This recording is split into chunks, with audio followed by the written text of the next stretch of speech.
पटवारी, ग्राम सेवक और तहसीलदार नामांतरण के लिए, फौती के लिए, छोटे छोटे राजस्व के काम के लिए 10,000 5,000 में काम करते थे, उनका रेट लाखों रुपया हो चुका है। मैं हूँ बिलासपुर जिले में हूँ, मस्तूरी गया, वहाँ की जनता से मिला, हितग्राहियों से मिला, कार्यकर्ताओं के साथ बैठक में भाग लिया। जब मैं प्रदेश स्तर में होने वाले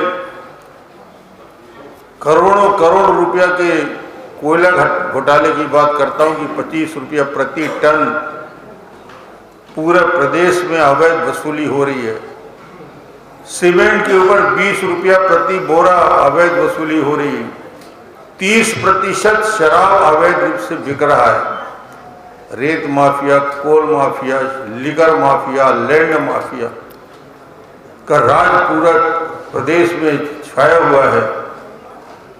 तो यहाँ पे मस्तूरी पे और बेलतरा में लोग बोलते हैं, उसका इससे बड़ा उदाहरण बिलासपुर में भी मिल सकता है कि जो लैंड माफिया का आतंक है यहाँ पे, जिस प्रकार भ्रष्टाचार यहाँ पे राजस्व विभाग में,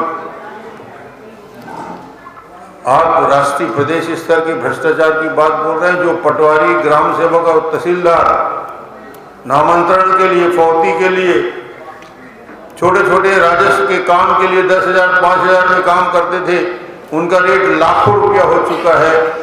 ऐसा राजस्व का भ्रष्टाचार, जुआ सट्टा अपराध बिलासपुर में पिछले 8 दिनों में 3 हत्याएं हो गई। अब तो बाहर से शूटर आ रहे हैं और छत्तीसगढ़ में घटना कर रहे हैं। कांग्रेस का मंत्री त्रिपाठी को शूटर के माध्यम से हत्या की गई। नए नए अपराध के तरीके छत्तीसगढ़ में आ रहे हैं। बिलासपुर उसका सबसे बड़ा उदाहरण बना हुआ है। और ये सारी बातों को लेकर हम सरकार की असफलता के लिए गांव-गांव जा रहे हैं। सरकार ने सारी महत्वपूर्ण योजनाएं जो भारतीय जनता पार्टी ने लागू की थी वो सब बंद कर दी है।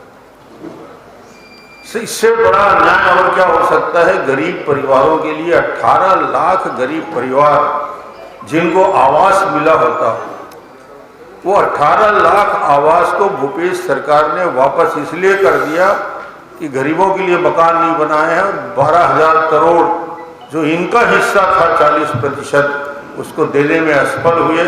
मगर गरीबों के प्रति भूपेश की क्या भावना है, ये प्रधानमंत्री आवास योजना में गांव-गांव में जाके देख रहे हैं। मोर आवास मोर अधिकार योजना भी चल रहा है और इसके प्रदेश स्तर में प्रदर्शन भी होंगे। ये हालात पूरे प्रदेश के हैं। महत्वपूर्ण योजनाएं बंद